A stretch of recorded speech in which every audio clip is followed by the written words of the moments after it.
Real Madrid, le braquage!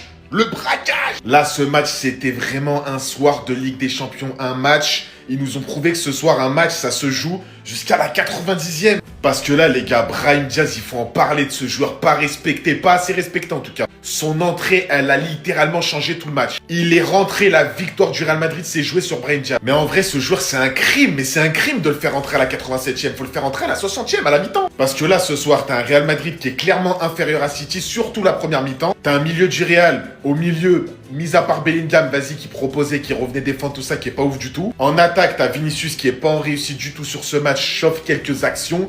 Y compris pour Rodrigo, t'as un bon Mbappé. T'as un Kylian Mbappé encore buteur. Bon, j'avoue, la position, elle est bizarre, mais encore buteur. Et franchement, pour moi, c'est l'homme en forme du Real Madrid. Kylian Mbappé, je sais pas en vrai si c'est pas lui qui porte cette équipe. Vraiment, pour l'instant, il n'y a rien à dire sur lui sur les derniers matchs. T'as Manchester City qui remonte à la fin de match.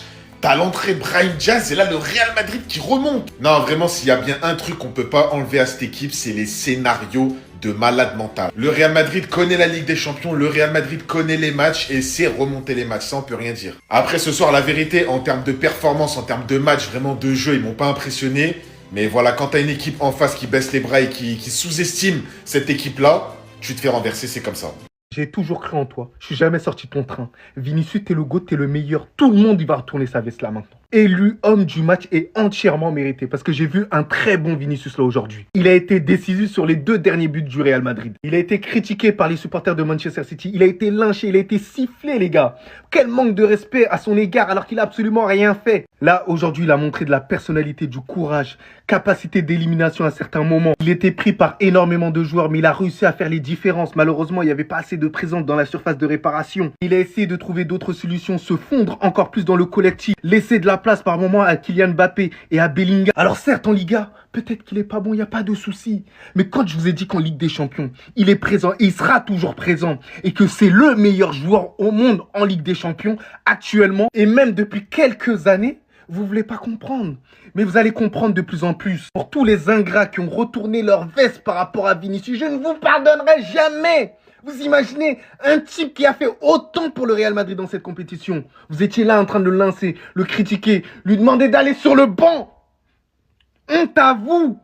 Là, je vais parler en tant qu'amoureux de football. Brahim Diaz, il est exceptionnel. Si à la fin du match, il y a cette célébration des joueurs du Real et cette célébration de Jude Bellingham, c'est grâce à un homme, c'est lui. Son entrée, elle a littéralement changé tout le match. C'est un truc de dingue. Ce joueur qui n'est pas assez mis en valeur, qui n'est pas assez respecté, c'est une dinguerie en vrai dans un match comme ça de le faire rentrer à la 87e en vrai. Brahim Diaz, chaque rentrée qu'il fait, que ce soit en Liga, Ligue des Champions, ce que tu veux, il apporte un truc de malade. Soit un but, soit du jeu, soit une passe, soit un renversement, soit de la temporisation sur le côté, soit un geste technique. Et c'est un truc de fou ce joueur. Et le pire les gars, c'est que ce soir, il renverse le match en soirée de Ligue des Champions à la toute dernière minute. Et il n'oublie pas que Manchester City, c'était son ancien club, il célèbre pas. Tu vois, ça, c'est pas donné à tout le monde. Ça, c'est la classe. Juste respect. Mais non, pour parler du joueur, franchement, Brahim Diaz, mais quel joueur, quel joueur. C'est un mec, je suis désolé, il mérite plus de temps de jeu. Même si t'as Rodrigo, Mbappé, Vinicius, donnez-lui du temps de jeu, donnez-lui. Il le mérite, et faut le dire clairement, quand le joueur, il le mérite, il le mérite. C'est un joueur, il a la capacité d'être titulaire au Real Madrid, on l'a bien vu. Et ce soir, t'as un Real Madrid, je suis désolé, mais qui est pas ouf du tout. Mis à part Mbappé en attaque qui a été présent, Bellingham qui a mis son but et qui est revenu défendre de temps en temps, j'ai apprécié. Sinon, le reste, c'est pas ouf du tout. Vinicius qui était clairement pas en réussite, même si la deuxième mi-temps était mieux que la première. Mais Brahim Diaz, tu le fais rentrer avant, je suis sûr que le Real Madrid peut gagner avec 2 buts d'écart, tellement il a changé le match. Stay humble. En fait, vous avez toujours pas compris la leçon. Restez humble. Voilà la banderole de Manchester City avant le match.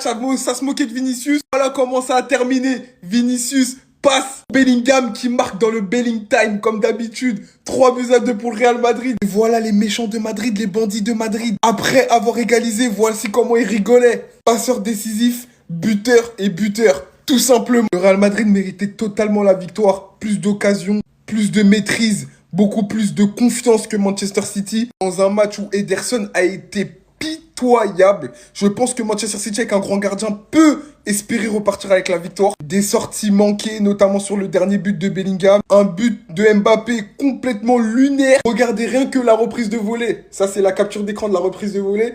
Regardez où il regarde, regardez la balle, elle est où. Mais il y a eu but quand même. Dites-vous le niveau d'Ederson. Haaland, c'est triste Parce que pour une fois qu'il a été au rendez-vous dans un grand match doublé pour lui, son équipe ne suit pas. Et je pense que cette année, Haaland, il a très peu de choses à se reprocher par rapport au niveau de Manchester City. Il est vraiment au-dessus. À noter l'énorme performance de Raúl Asensio, mais quel joueur! Comment il n'est pas titulaire indiscutable? En défense, ça a été le patron. Son anticipation et sa rapidité, sa vitesse et sa capacité à réagir avec sang-froid font de lui un défenseur tellement fort, les gars, c'est une dinguerie.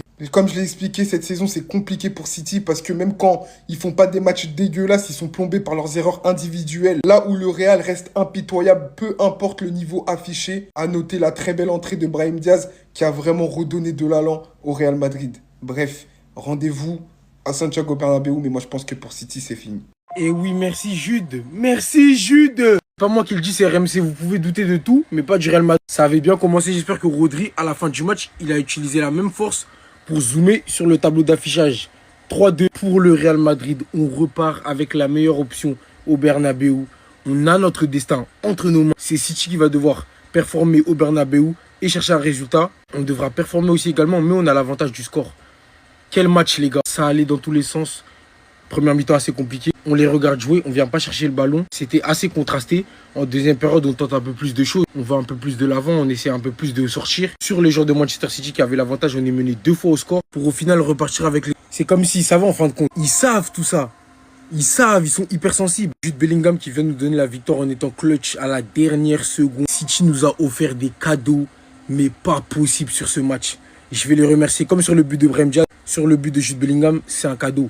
On est clair là-dessus, je sais pas ce qu'ils avaient. Mais ils se sont vus trop beaux, ils se sont vus repartir avec la victoire beaucoup trop vite à mon avis. Et c'est ce qui leur a coûté cette défaite tout simplement parce qu'ils étaient plus du tout. Dans leur tête, ils avaient déjà gagné, mais le Real Madrid, jusqu'à la dernière seconde, faut pas nous laisser. Faut pas nous laisser parce que nous, on pardonne pas. On prend tout ce qu'il y a à prendre, on est des rats certes, mais aujourd'hui, victoire à l'Etihad, ça fait du bien. Restez sobre, abonnez-vous les gars, on s'attrape. Il y a un progrès dans le jeu d'Mbappé et dans son envie et dans ses matchs. C'est un truc de malade quand même, il faut en parler. Mbappé, sur les dernières semaines et sur les derniers mois, il n'y a rien à dire sur lui. Alors moi, je vous dis un truc, vraiment, je le pense, c'est pas un joueur qui m'impressionne au niveau du jeu. Vraiment, il m'impressionne pas. Mais les gars, aujourd'hui, l'attaque, c'est lui. Certes, il y a Brahim Diaz qui est exceptionnel et qui retourne le match. Mais pendant 90 minutes, celui qui gère l'attaque, c'est Kylian Mbappé. Alors oui, c'est pas encore Cristiano Ronaldo, c'est pas encore Benzema. Mais en même pas 7 mois, les gars, il a renversé la situation, faut en parler. Parce que moi, je me rappelle, on était tous là à le critiquer, à manger sur la table. Quand il fait des bons matchs, ma parole qu'à chaque fois, je vais prendre mon téléphone, je vais le dire. Alors oui, il met un but un petit peu bizarre, on dirait le frérot, il est en train de faire Spider-Man, oui. Mais les gars, bon match de Kylian Mbappé, faut le dire. Surtout que ce soir, t'as pas eu du tout un grand Real Madrid. T'as eu Vinicius qui a été très bof pendant 70 minutes. Bellingham au milieu qui a su gérer un petit peu. Mais s'il n'y a pas Mbappé ce soir, je trouve personne exceptionnel. Et franchement, il y en a qui ont parié sur son adaptation au bout de 3 ans. Il y en a, ils ont dit c'est qu'au bout de 3 ans qu'il va s'adapter. Là, en 6 mois, il prouve tout le contraire. C'est ça, les grands joueurs. Donc voilà, pas un match exceptionnel de Kylian Mbappé. Je le dis bien, hein. C'est pas exceptionnel. Mais c'est encore une fois un bon match de Kylian Mbappé. Voici une des célébrations les plus mythiques pour moi que vous pourrez voir dans le football. Celle que nous a offert Jude Bellingham ce soir. Ah non, les gars. Mais finalement, quel charisme. Quelle prestance. On dit souvent que c'est ce qui manque aux joueurs de la nouvelle génération. Mais Bellingham, lui, par contre, il en a une vraie. Une vraie personnalité, un vrai charisme. Ce soir, à l'image de son équipe, il y a des moments où il a été un peu moins dedans et d'autres où il a été très en vue, notamment en début de match et aussi quand ils ont été menés 2-1 et qu'il a fallu aller sonner cette révolte, toujours à faire énormément de courses, toujours à donner énormément, à faire beaucoup d'efforts, à être capable aussi des fois d'aller enchaîner des petits dribbles pour sortir des petits périmètres énormes. Mais quand tu marques ce 3e but et que tu vois la célébration de Bellingham, t'as l'impression qu'il y a hors-jeu. T'as l'impression qu'il y a hors-jeu. Parce que t'as l'impression qu'il célèbre pas. Il y va, c'est une remontada exceptionnelle. 99% des joueurs à sa place, ils célèbrent en courant dans le stade partout. Et lui, il est là, il marche comme ça. La célébration, mais iconique, de Jude Bellingham. Les gars, écoutez. Moi, je verrais un petit, allez, 3-2 pour le Real Madrid. Ouais, je vois un match où il y a pas mal de buts. Voilà, je sens que le Real Madrid va encaisser dans tous les cas, surtout qu'il y a Erling Haaland. Bon les gars, j'avais annoncé. Venez d'ailleurs vous abonner sur YT. Je veux sortir le débrief dès maintenant. Et on va faire la fête là-bas, bien évidemment. Coucou les amis, c'est nous les bandits. On vous a dit. La Ligue des Champions nous appartient. On est là pour le divertissement. On a fait les barrages tout simplement pour le divertissement. Pour pouvoir faire kiffer les gens. Pour pouvoir vous montrer à quel point on va gagner cette Ligue des Champions même en passant dans les barrages. Pour rendre l'histoire encore beaucoup plus belle. Vous le savez très bien. Alors les gars, tout d'abord, on va pas rentrer dans les émotions. Vous le savez très bien. Voilà, on a peut-être gagné, mais moi, je suis toujours lucide dans tous les cas. Alors je vous cache pas que le Real Madrid a très bien commencé le match. Franchement, c'était incroyable. Et on prend un but contre le cours du jeu. Et par la suite, le Real Madrid ne joue plus au ballon. Deuxième période, à l'aide d'une super passe de Ceballos sur Kylian Mbappé. But de Kylian Mbappé, les gars. Et là, je me dis, non, là, c'est fini. C'est fini. Après, Ceballos, c'est dommage. Il commet un penalty, malgré qu'il faisait un match tout simplement stratosphérique. Hein. C'était le meilleur au milieu de terrain en termes de jeu. Et là, je me suis dit, non, c'est pas possible, les gars. On peut pas faire ça, là, maintenant. Entrée de Brahim Diaz, grâce à la frappe de Vinicius, il arrive à faire la différence. Et Brahim Diaz, son entrée, mais quelle a été magnifique. On sent que c'est le super sub du Real Madrid. Et c'est pour ça que quand on a des difficultés, il faut le faire rentrer, bordel de merde. Et après, il y a eu le merveilleux but de Jude Bellingham. Le Jude B a réussi à faire la différence. Le Jude B a suivi l'action que Vinicius a entrepris. Vinicius a été décisif sur les 2 derniers buts. Donc à toutes les personnes qui rabaissaient nos joueurs, les gars, on est de retour et on vient plus fort que jamais. En bien la famille, en bien. Le karma! Le karma! Karma, karma, karma! Karma Sutra, ce que vous voulez! Regardez l'affiche avec laquelle les supporters de Manchester City attendaient Vinicius Junior au début de ce match. On a vu même Rodri prendre la photo, je vous montre, au début du match. Et finalement, Vinicius Junior, à la fin du match, vient éteindre, avec 2 passes décisives finalement qui lui ont été comptabilisées, cette équipe de Manchester City.